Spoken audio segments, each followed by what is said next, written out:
Okay. So we'll just start the intro so that we can get into the depth of this career story. So hi, everyone. Thank you for joining. My name is Sarah Davidson. I'm currently an online candidate specialist on site at Google via Nelson Staffing, as well as the founder of Red Thread Services, which is a motivational career coaching business that I launched last year. Thanks, Sarah. Hi, everyone. I'm Lisa. Super excited to be here today. I'm currently a program coordinator for the university operations team at Amazon, and I am class of 2019. And then now we can just get started with introducing the panelists. Panelists, you can go ahead and introduce yourselves, and I have a fun little icebreaker type question. I'll put that in the chat as well, but just to be clear, it's name, your current title, the year you graduated, and your favorite memory or favorite class at UCSC.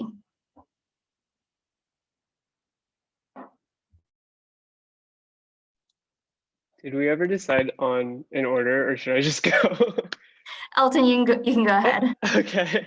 Hi, everyone. My name is Elton Rego. I am currently a software engineer at LinkedIn.com, which is technically Microsoft. And I graduated in 2018. My favorite memory of UCSC, honestly, it's probably just walking from class to class. I think just like every day being on that campus was amazing. It was like hiking all the time. And yeah, I fondly remember just the campus and the people in general. So I don't think I have a specific memory, but just location. I can go. Hi, everyone. I'm Brooke. I am an associate product marketing manager. It's called the APMM program at Google. And I graduated in 2018 as well. And my favorite memory of UCSC, very similar to Elton, but I used to run when I was a freshman. I was very active. I used to run every morning on the track. And I greatly missed that for sure, because that was such a great time. But just loved being part of the campus, the nature, and the people were always so wonderful. And a favorite class, probably practically econometrics, Econ 113. I really liked my teacher, the professor, George Bowman. And then non-practically, I loved Muppet Magic. I still have my Muppet. Hi, everyone. My name is Tarum Fraz. I am a technical architect at Salesforce. I work with customers every day as they build solutions on the platform. In addition to that, I'm also currently doing my master's at Columbia. So I'm based in New York City. It's very, very cold here. And I graduated in 2018.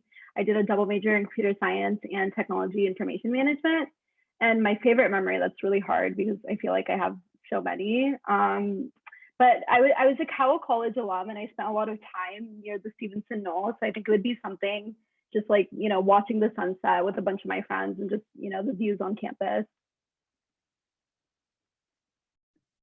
Love it. Thank you all for introducing yourself. We're so excited just to hear all your career journey stories. And thank you to the audience. We actually had over 100 submissions. So this is kind of how we broke it down into 7 big questions, but also please utilize the chat button because we'll be constantly asking questions as we go throughout. But to kick it off, I would love to hear from our panelists. What did you learn/do in college that has been the most useful for finding your first job?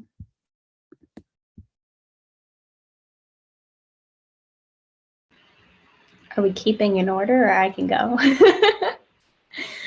Anything's fine. All right. Yeah, I'm happy to speak on this. So during my time at UC Santa Cruz, myself and Sarah actually were both in the Gesher Group program. So it's the on-campus business club. So I was a business management econ major as well.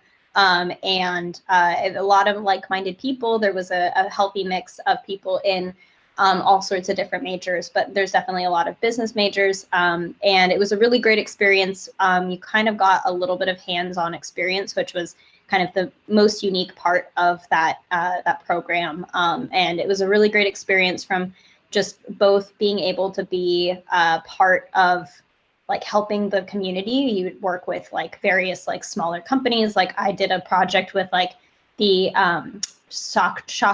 the shoe company downtown, Stock Shop and Shoe Co, I think.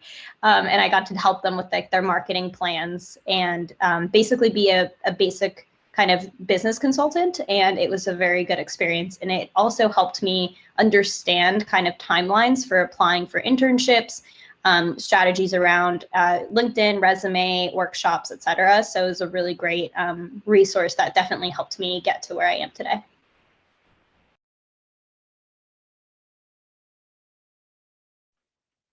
I can go next unless you want to go, Elton. You can go for it. Okay. So there's like no right answer to any of this stuff. So I just kind of want to start by saying, I think every single one of us on this panel had no idea what we were doing when we were freshmen. Maybe some of us did, but so just be kind to yourself as you're kind of, like thinking through all of this. But I would say that I really started by trying my best to create a network and starting small. So I remember my first job at UCSC was at McHenry, and I remember I kind of wanted to just, get something on my resume, get some sort of professional experience. And then I realized that was really helpful because I did just that, but then it also opened me up to a network of a bunch of people on campus that I probably would have not met if it wasn't for this on-campus job. And then in addition to that, I think it's also, from there, it's giving you quantitative stuff to put on your resume, which was also really helpful.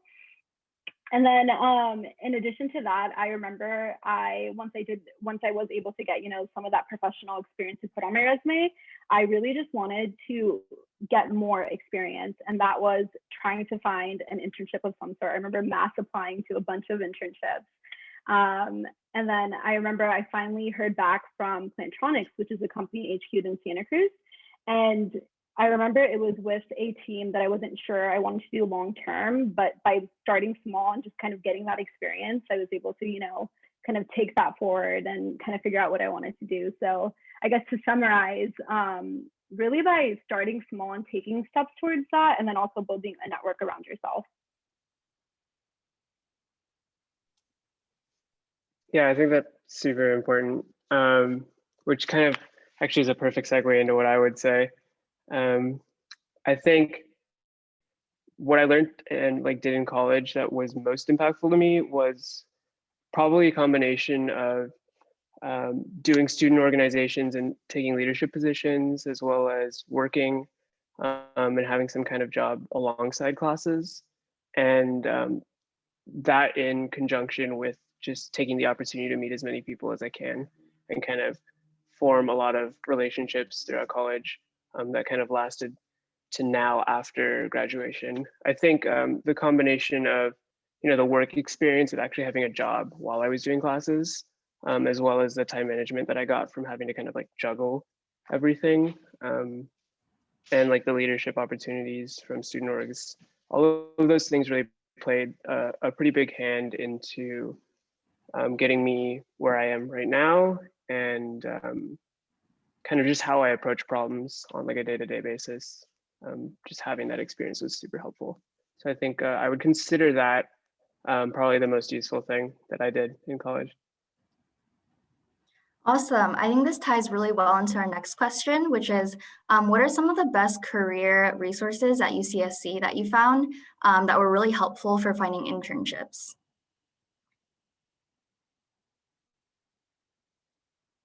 I can start with that one. I just want to echo what Brooke said. I would say, well, first of all, there's obviously amazing resources on campus with the Career Center and career fairs. Definitely be a part of all of that. But I want to just echo joining clubs. So I was a part of Delta Sigma Pi, which is a business fraternity on campus. And still to this day, I feel like I have a really amazing network from it. If Greek life is not your thing, there's so many professional organizations on campus. Like Gesture Group is a great example. And I think that that's really important because, again, it opens you up to a network. It exposes you to people that come from all walks of life. And I mean, just to give you a testament, Elton was in the fraternity with me. He's actually my big. So I feel like, it's that network that you make in college tends to carry after it. And joining resources like this really helps.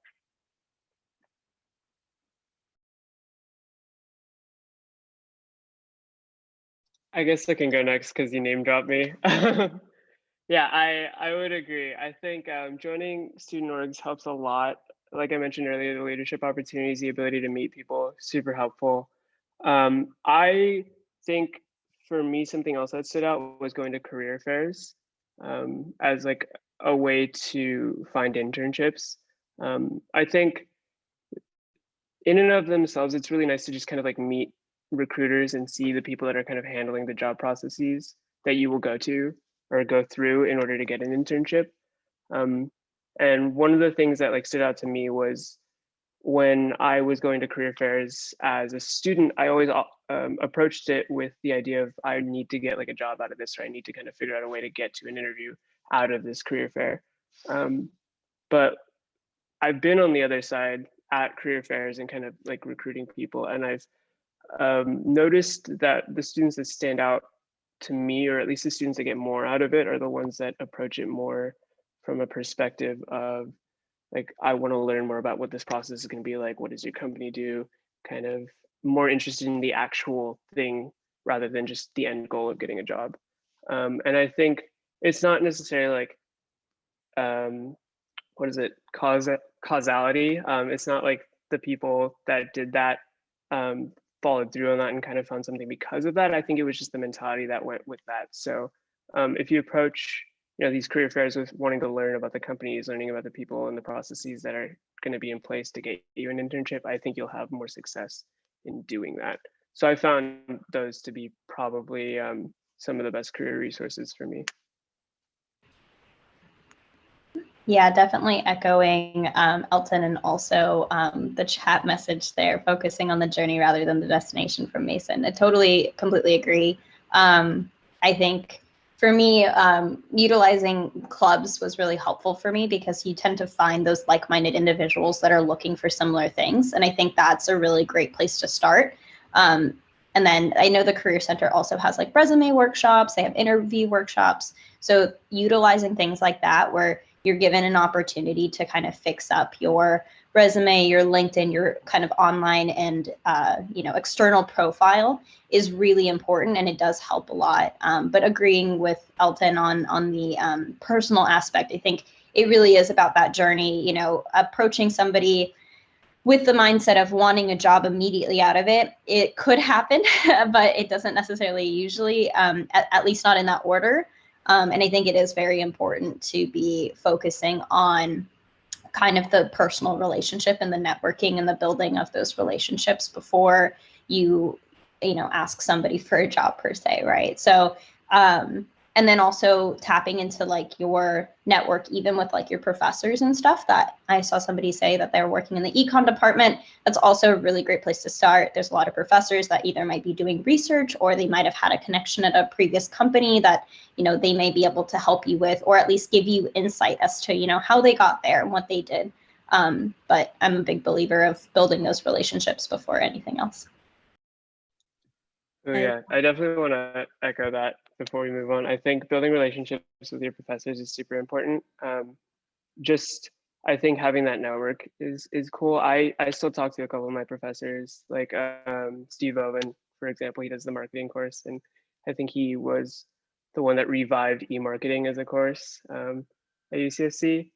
But I think that that's super helpful because in the off chance you want to go to grad school, you will always have someone to write you a letter of rec, which shouldn't really be your intention with kind of building a relationship with a professor, but it is also cool to just have someone that ties you back to the school in some way, and someone that you can check in on. And so often it's just a nice relationship to have with your professors, and you get kind of a different perspective on things when you build that relationship further. So yeah, just wanted to chime in on that.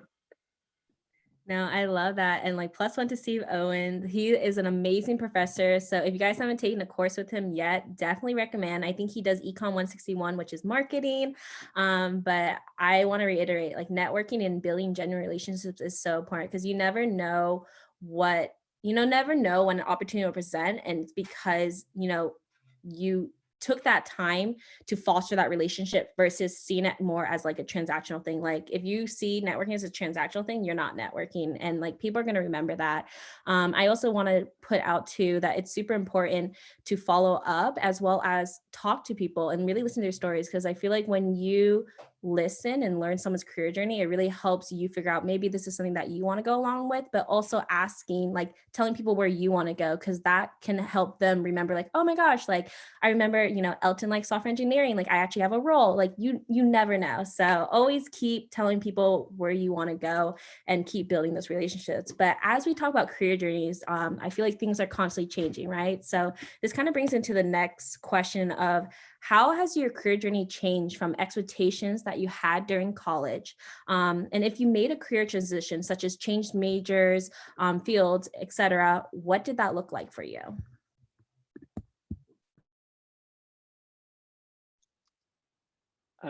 So I guess I can go first because I haven't gone first yet. But let's see, my career journey changed. I think when we think about software engineering in general, I think a lot of people put a lot of emphasis on the FANG companies. I think that's the acronym: Facebook, Amazon, Netflix, and Google. And there's this idea that you can graduate and you get a job at FANG and you're kind of like set. And a lot of people put pressure on themselves to do that. And I think I did too. When I was a student, I really wanted to graduate and get a job at a FANG company and kind of just ride out the rest of my career.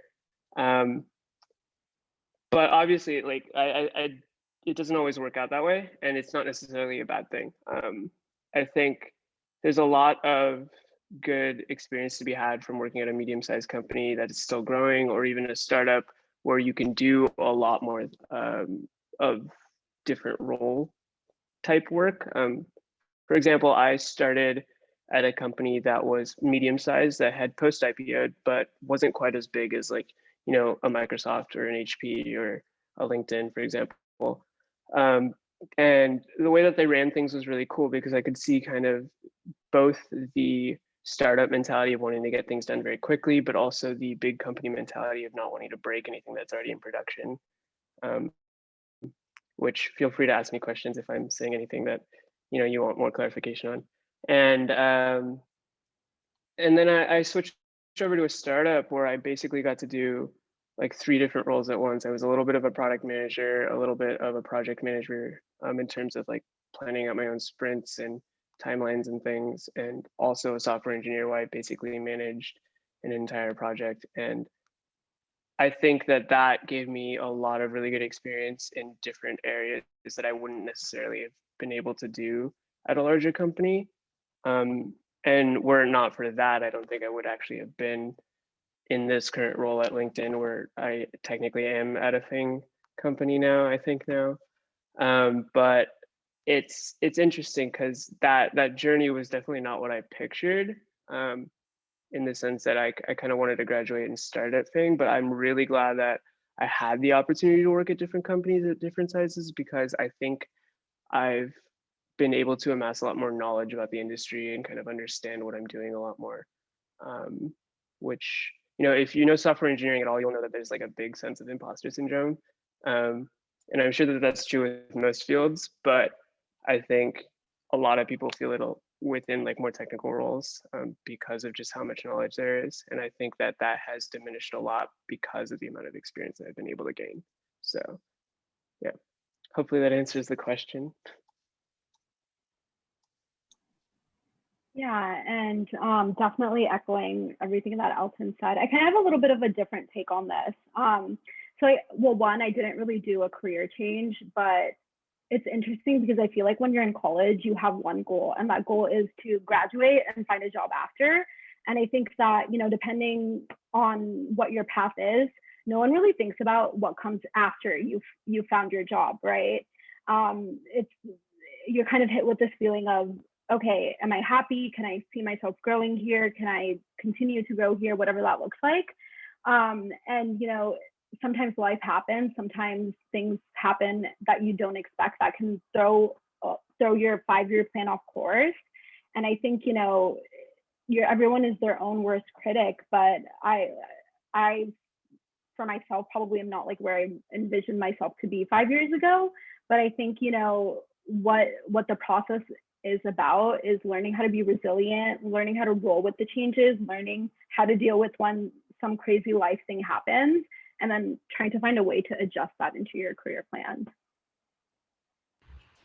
Yeah, I totally agree. I think I actually did have a pivot. So when I started college, I actually came in as I came in as neuroscience. So I was in a science major for my entire first year of college. And I realized that I didn't really want a career in science. I didn't want to be a researcher. I didn't want to be a doctor. It just didn't really align anymore with my ideals. And I switched to marketing or business because my dad used to be in finance and was in business. So he was very keen on it. And it was something that always kind of was in the back of my mind.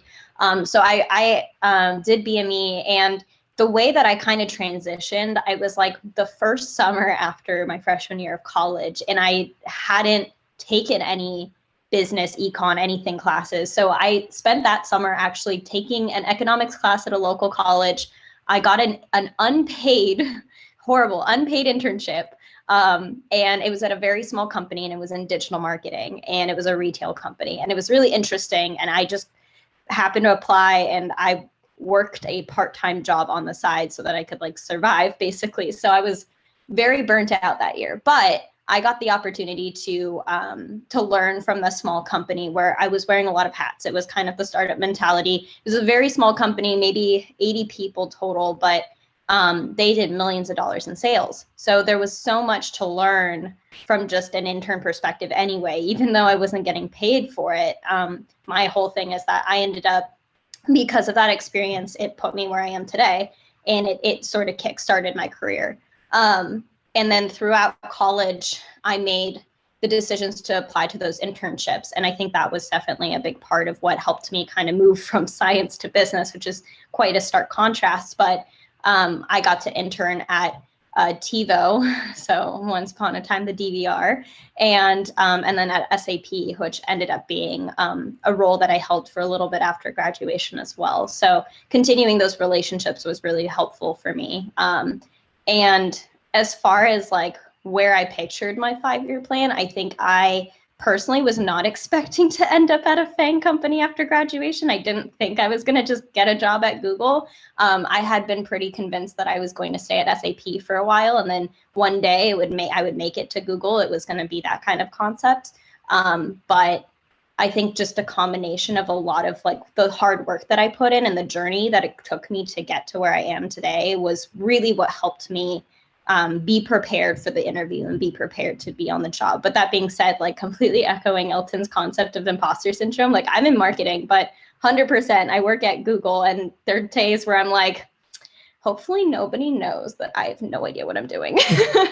So it's definitely a part of it. But I would say don't worry too much about the details, just focus on where you want to go. I love all the stories that you guys shared, and I feel like it's just so important to understand that not everyone's journey is linear, and the goal that you set for yourself, that goal might change, and the journey of getting there might also change and might not be what you expect it to look like. So like I myself have also had a career change. I wasn't always going to pursue tech or ever plan on working at a tech company. I majored in psychology and studied education as well. So I thought I was going to become a teacher. And then after teaching abroad for a year, I realized that that wasn't necessarily the path that I wanted to go and couldn't see myself doing that long term, which is why I made that career pivot.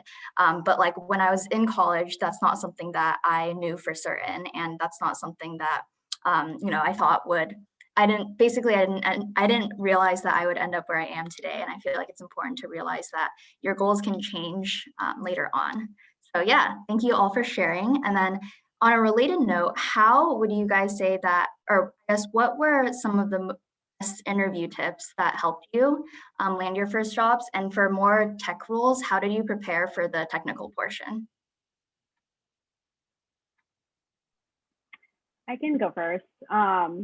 So one thing I want to say is I definitely want to echo everyone's comments about making it personal.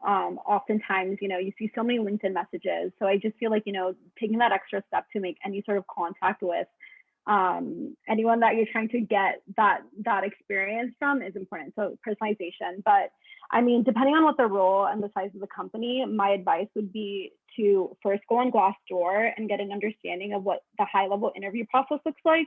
You'd be surprised with how much information is out there. And if it's a large size or a standard role, a large company, you can definitely find a lot of good pieces of information on Glassdoor. And then second, if it is a technical interview, my advice would be to do it in pieces, carve out some time, do the leak code problems, read the book, just put in the work, because that's literally the easiest way to go about it, is just to put in the work.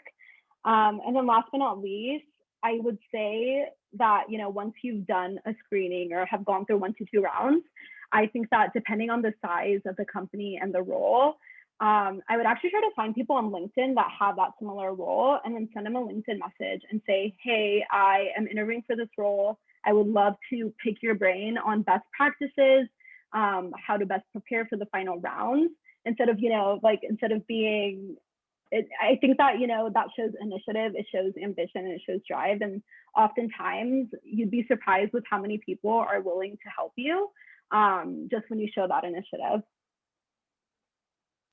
Yeah, I definitely agree with everything you just said. I think I will say that the interview process at Google, not to like scare anybody, but the interview process at Google was the hardest thing I've ever gone through work-wise. Like, it was absolutely very much more than I thought it was going to be. And I'm not in a technical role, I'm in marketing. And so I actually I probably studied for it more than I studied for any of the tests that I had finals on. Like, I read books that I didn't need to read that people had recommended on Glassdoor.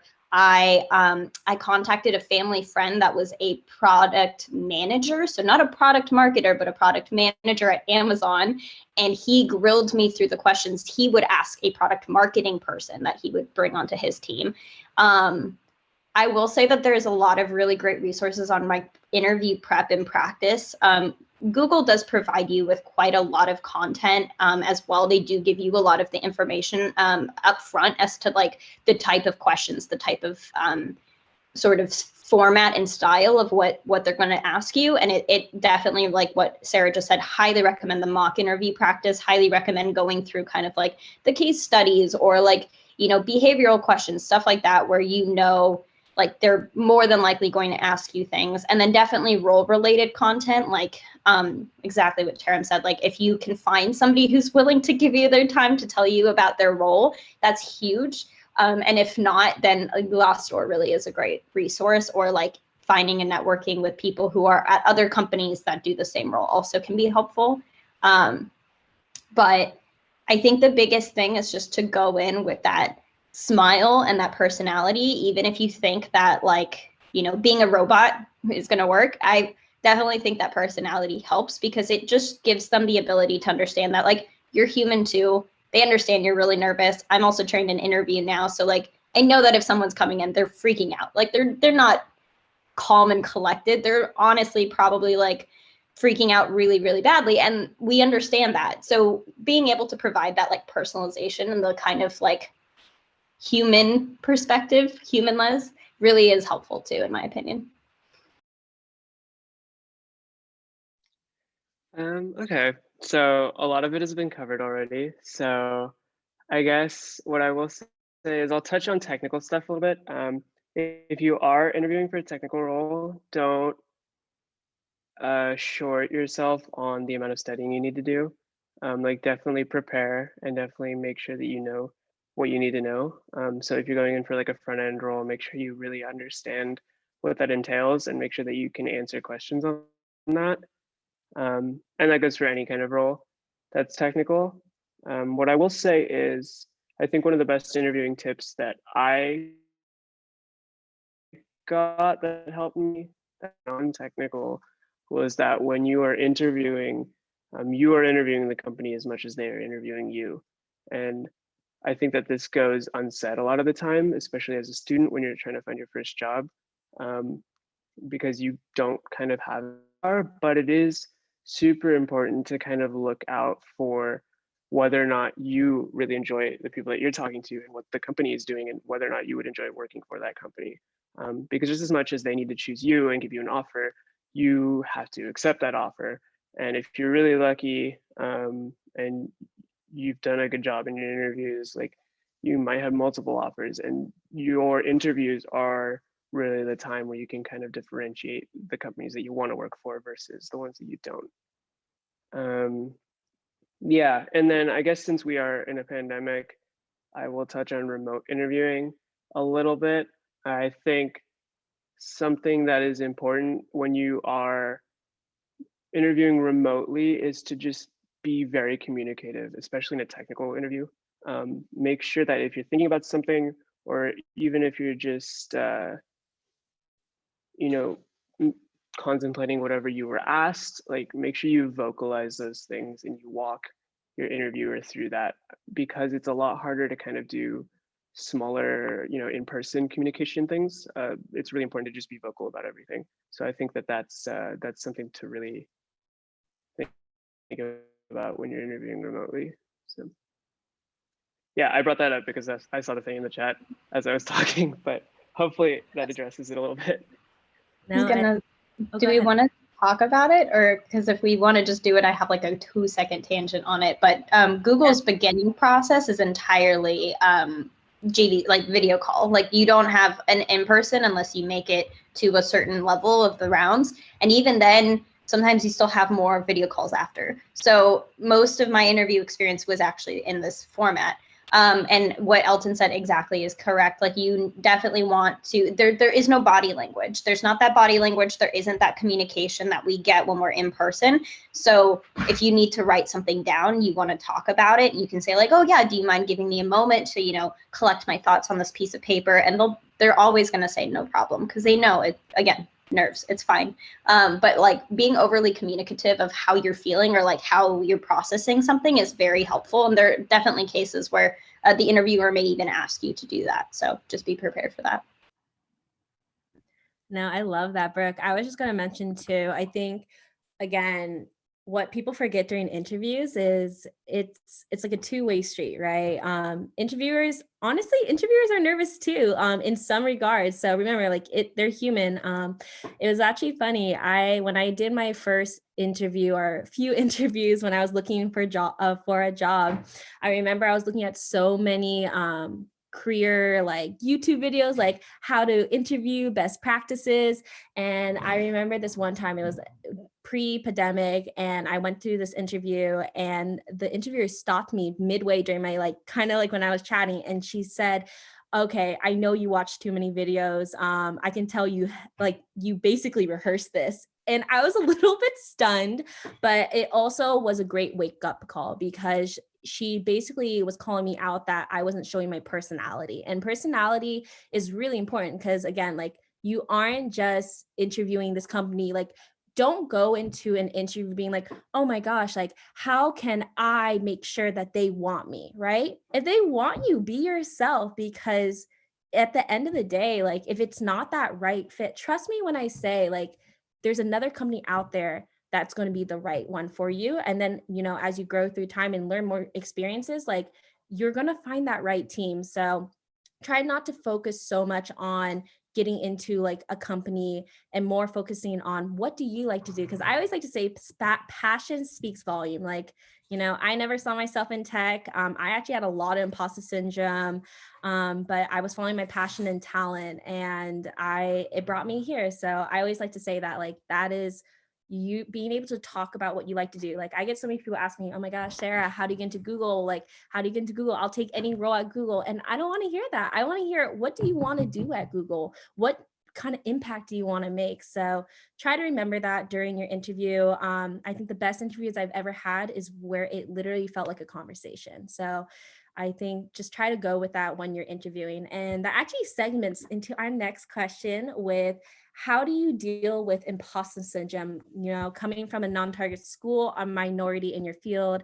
As I mentioned, as a lot of us have been mentioning, imposter syndrome, just to reiterate, is the feeling of not belonging that kind of overweights your true value. I'm sure, as you hear from many of us, none of us really saw ourselves maybe in tech or saw ourselves at these maybe like big companies and mid-sized companies. But I'd love to hear from all you guys how you're able to like overcome that imposter syndrome. I can go ahead. Yeah, I think so. I'm in the APMM program, so Associate Product Marketing Manager program. So the way that Google works is it's an early talent program. It's a rotational program. Every after my first 18 months, I switched into a different role. And after this role, I'll be in this role for about a year, and then I'll be promoted to my next level. And joining this program, I definitely had a sense of imposter syndrome because most of my peers are people from Ivy Leagues. Google does tend to hire people from, different types of schools. And I've definitely actually even had people where if I say I'm from UC Santa Cruz, they visibly make like a face. And so it's definitely it does add to it. There definitely were moments where I was like, wow, like, okay, I guess like, but yeah, Banana Slugs for life. At the end of the day, my whole thing is that I still ended up where they did, right? And I didn't go to an Ivy League. And a big part of it is I'm a really big proponent of the concept of luck. There's no such thing as luck. Luck is where preparation meets opportunity. And I spent a really long time trying to get where I am. And so I think that was like something that helped me with the imposter syndrome. Like just because I'm not from Harvard, I'm still working at Google with people in my program that went to Stanford or Harvard or whatever. And so that helps me a little bit because I know that I'm also capable. Like Google saw something in me and they hired me, in the same way that they hired somebody else from a Ivy League school. And then also I think being vocal about it isn't a bad thing, especially if you do have a really good communication with your manager. I will say that my first manager was a newer manager, and now my current manager is definitely a lot more of a seasoned manager who's been managing at Google for years. And I think I would be very comfortable approaching my manager and mentioning that, like, hey, I'm sort of not starting to feel that kind of imposter syndrome. I feel like I might not be good enough. But the benefit of a lot of these companies is that generally you are going through those reviews and those performance reviews as well. And they do provide you with both the negative and positive feedback. And so when you get the positive feedback, you are getting that understanding that, you did something right. You are making it work. You are doing something correct. And that at the end of the day, you are supposed to be there, whether or not like you think that you might not, you shouldn't. But I will also say I have coworkers who are older than myself that are in their 30s, 40s, 50s that told me the exact same thing. They're like, I feel like an imposter. I don't know what I'm doing, but we all still go through every day and we still get our work done. And so at the end of the day, it's really just a mindset, right? And you just have to move over that, come out of that mindset.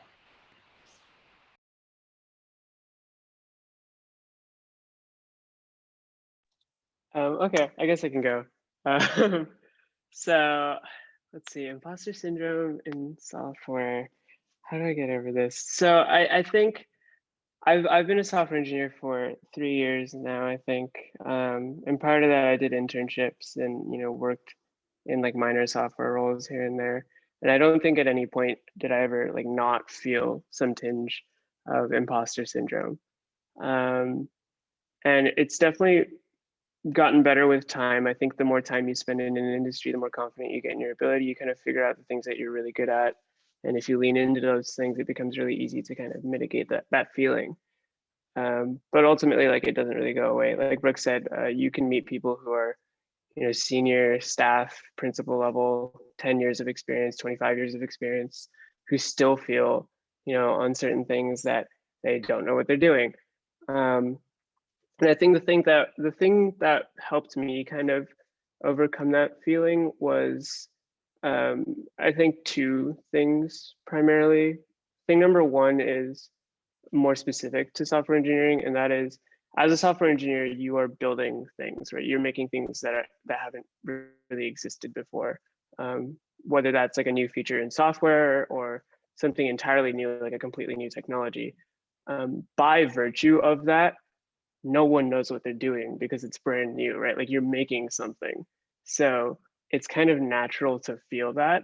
And once I came to that realization, it became a lot easier for me to not really take that personally, at least the feeling itself. And I think the second thing for me was just sticking with it, right? As I made mistakes and as I learned from those mistakes, and as I watched, new people join the team after me and kind of go through that same thing, and as I kind of pushed more code and made things that made it into production more often, I think that feeling of, I don't belong, I didn't go to like an Ivy League school, just kind of like went away. And it was replaced with this feeling of like, wow, I'm super powerful and I can just like write code that does whatever I want it to do. And it's kind of like a cop-out answer to just say like stick with it and time will heal it, but it really is kind of the way that works. Is it's inherently just something that you will grow confident in, and you will understand the things that you're really good at within your specific field. And when you lean into those things that you're good at, that feeling of like, oh, I'm not good at something will kind of just disappear. So Yeah.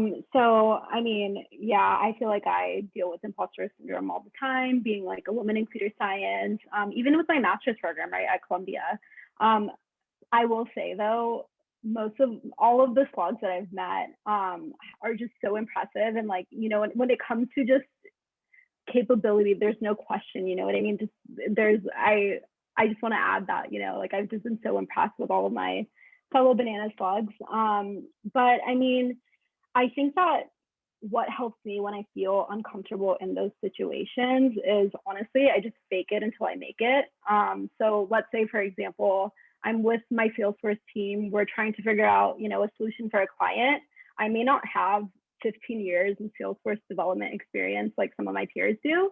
But one thing that I try to do is I try to add value to the conversation, and I try to bring something, whether that's a unique point of view, whether that's a unique perspective, and just trying to add something, because I feel like that makes me feel like I added something, even, if I don't have those 15, 20 years of experience. So I guess what I'm trying to say is, show up every day and put in your best effort. And that really helps me with my imposter syndrome, because it's like at the end of the day, I knew that I tried the best that I could. And that's all you can really do at the end of the day, is give it your best effort. So fake it till you make it. I love that. I think we can switch gears a little bit here and answer some of the questions we have in the chat. So one of them is, when you made connections and relationships, how did you maintain those relationships long term? This is an amazing question, because I actually would say that one of my internships, I had a manager there that I genuinely connected with, and he was very much on the perspective of his entire goal wasn't for me necessarily to stay at SAP. He wanted me to just succeed in my career, and he took that upon himself to make it really important for him. So when I was in the role with him, he spent the 3 months I was there during the summer working on content that could like be publicly visible. So people knew if they heard my name that I was associated with SAP, and it was sort of the proof that I had that experience. Embarrassingly enough, if you Google Brooke Drury and SAP, you might find me talking about some random tools from SAP. So kind of a fun thing. But at the end of the day, though, like honestly, not very often, but every so often, maybe once or twice a year, I try to connect with him, and we do a virtual coffee. And I think it really is just such a wonderful connection. Like, we don't talk every day. I don't even talk to him once a month. We're both busy in our respective roles, and we understand that. But every so often we come back and we reconvene and we have those coffee chats, and it's always incredibly insightful. I know that he always has my best interest in mind. And if I ever needed him for something, say a letter of recommendation, or if I needed somebody to talk to, it's wonderful. And it's a really great way to have that connection. But it's, it's low touch points. You don't have to be overwhelmingly, calling somebody or texting somebody or messaging somebody on LinkedIn every day to keep that relationship. But I think what's most important is just being genuine. Don't come to the person just because you need something. Try to have those coffee chats every so often. Have, a coffee meetup just to chat, just to get to know of what they're doing. Like, I talk to him every so often, and we just talk about the market. We just talk about marketing in general, and we shoot different kind of concepts back and forth and just have, that personalization, that conversation, that genuine conversation of what's going on in the industry. What are you seeing? What am I seeing? What are we doing? Like, how is your role going? How is my role going? And just talking and just having that connection. But it can be difficult because, we all have such limited time when we're all busy and everything, but I do think it's a very valuable thing to do. And again, it doesn't take that much. It's, one call a month or one call every 3 months. Yeah, I really want to echo that mentality of like personalization and really trying to remove the mindset of I want to get something out of this relationship. I think the relationships and like friendships that have become most fruitful to me in terms of my career were the ones that were unintentional, the ones that I really approached as just friendships, right? And I think when I met people and I just treated them as like friends and as another person that I wanted to connect with outside of like a professional level, it became really easy to stay connected, right? I would just text them in the way that I would text a friend or like video chat and just catch up on life and things. And it doesn't always have to be work related. You don't always have to talk about what's going on in the industry or current events or anything that might be directly related to the field that you're in. You can just ask about what's going on in their life and like how they're doing. And especially now when everyone's remote and dealing with like a lot of hectic stuff within their lives, right? Like just being a friend and making friends within the industry, I think is just such a better way to approach it, in my opinion, than just like, oh, you seem like a good connection to have. Let's stay connected, and then like message them every month on like a rigorous schedule, But yeah, this is, I think, just treating it as like friendships and genuine relationships, I think really goes a long way to switching your own mindset and just the way that you approach it at the very beginning. So.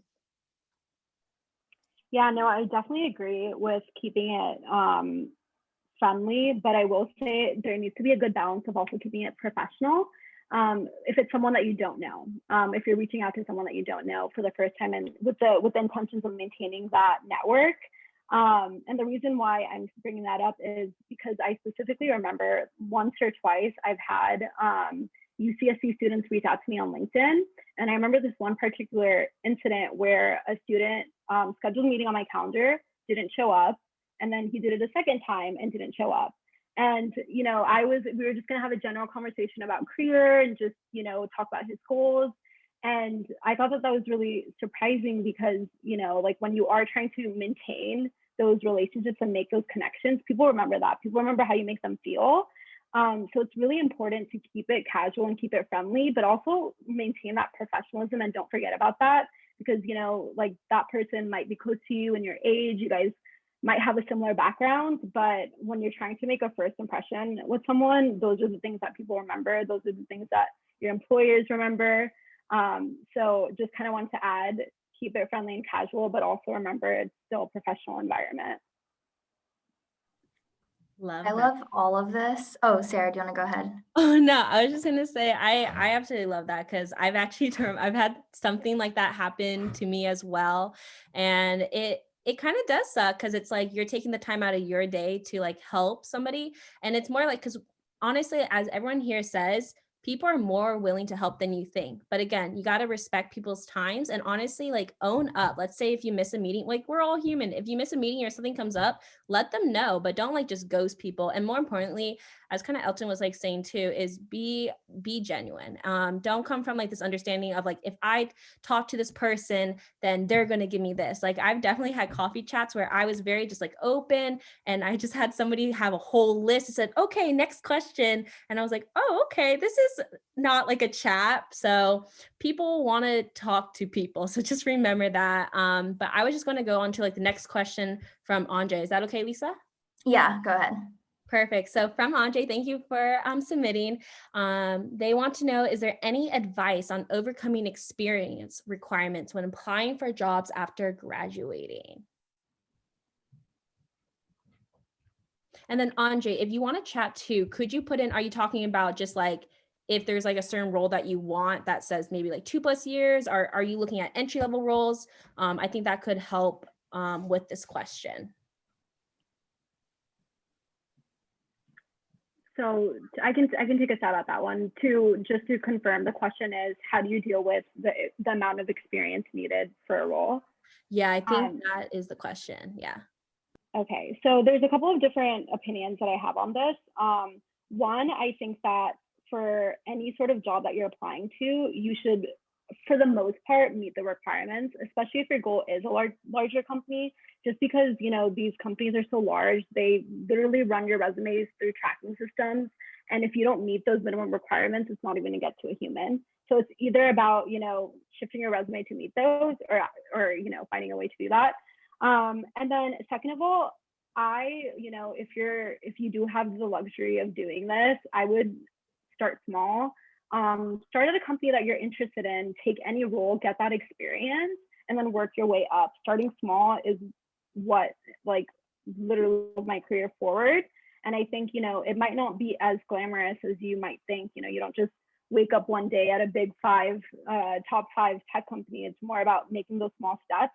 So, you know, if your goal is to be a software engineer, for example, take classes where you can actually put stuff on your resume. To like those projects, make a website, create deliverables that you can put on your resume. That's one way to get experience. And then maybe starting small, like working at a computer lab, and then from there working your way up to an internship. I think that, you know, starting small and creating a network really goes a long way. I also just want to say too, going off of that, because I actually screen resumes.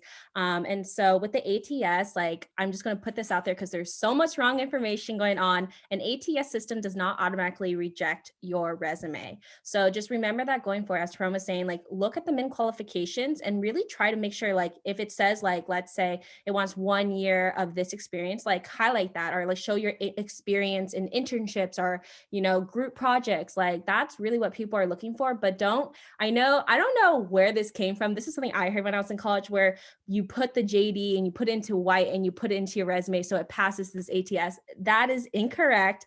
Even if it got to human eyes, you think you're cheating a system, but you're just cheating yourself. So really try to just, like, there's no perfect resume, but I think the way that you can build is a foundation of making sure you're quantifying your experiences and you're explaining what you did, because that you're telling your story. That's what's going to set you apart.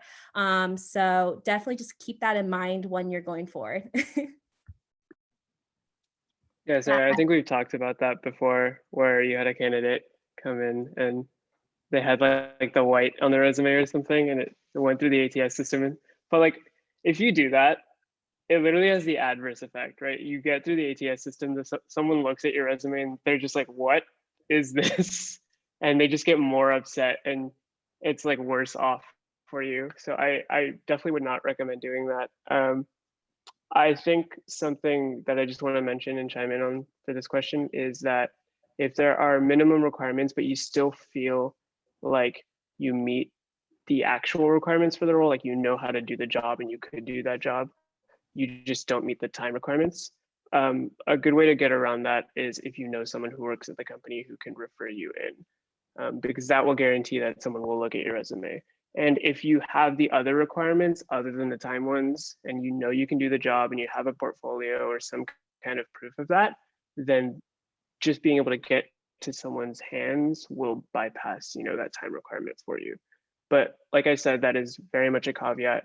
You should always apply for roles and go for roles that you actually have the experience for, because nothing is worse than getting into a new job and completely failing and kind of just building a bad reputation for yourself in that sense. So Kind of going off of what Elton said, though, there are some certain qualifications that are non-negotiable. For example, for like internships, if it's a junior year internship and they say you have to graduate between a certain time period, if your graduation date is outside of that time period, unfortunately, I think almost no companies would allow you to be a part of that program. So there are certain things where there unfortunately isn't really a workaround. I will say that there is, I think it really also depends on the company. Smaller companies are going to be more likely to, you know, maybe not necessarily take time as much into consideration as larger companies. I know for a fact that like Google is not, like, even if you have the experience of 2 years or 5 years or whatever, even if you're, you know, the coursework or what you did is close to that, it's still generally non-negotiable, and they're a lot less inclined to make exceptions. But smaller companies tend to be a little bit better on that. And then there are entry-level positions. I know it's really hard to find them, but there are entry-level positions that don't have the time requirement.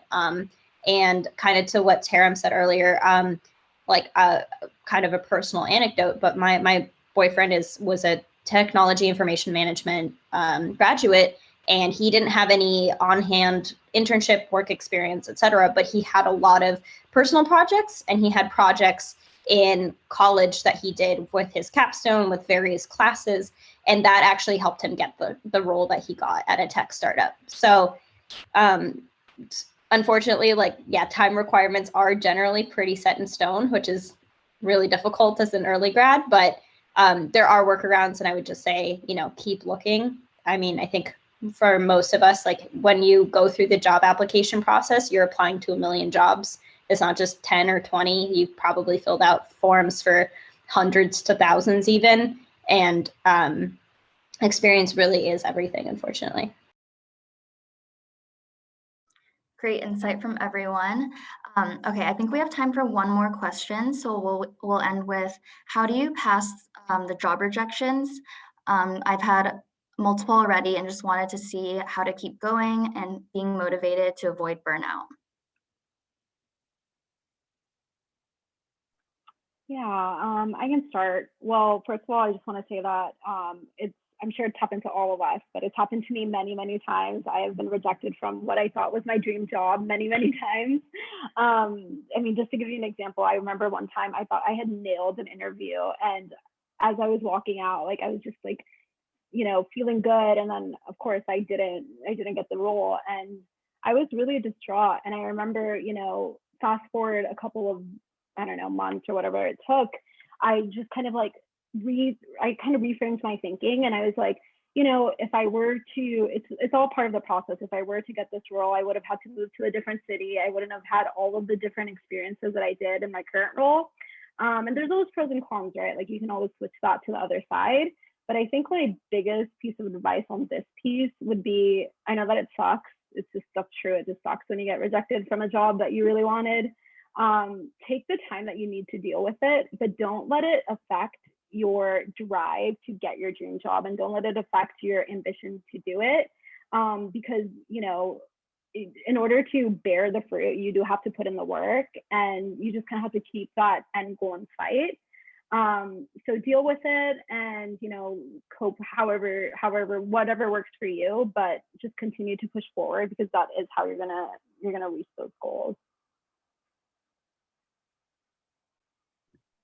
I couldn't agree more, Tarum. And just to wrap it up, so I want to be cautious of everyone's time. Yeah, rejection, it hurts, but it's also, this is something that my mentor told me when I went through hundreds of rejections, actually crying in my senior, being like, what the heck's going to happen? But as everyone tells me, and I'm going to tell you guys, everything has a way of working out. And more importantly, there's certain things in life that you can't control, right? Like, you may have had the best interview, but, you know, during the hiring process, there's so many factors that come into play, but you can't control that. But what you can control is what you do next and where you want to go, right? And taking in that feedback and remembering it's not, you know, rejection isn't a personable thing.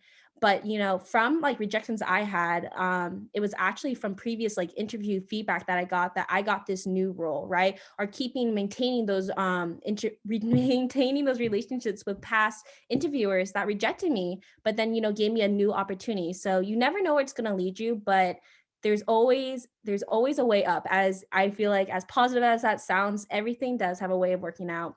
But thank you everyone for coming. This is the end of our panel. But before we wrap up, as we were talking about building genuine relationships, please add us on LinkedIn, but you have to send a personalized note. I guess this, in a way, it's like your first homework.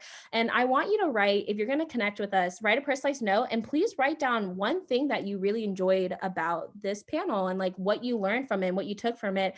We're all really happy to connect. But please put that, take that extra time to write us something. But yes, thank you so much again for joining. We hope you enjoyed this first series, and hopefully we'll maybe make more. But thank you to our lovely panelists. You guys are awesome. And I just feel so inspired after just hearing more about your stories. I'm sure Lisa feels the same, but thank you, everyone.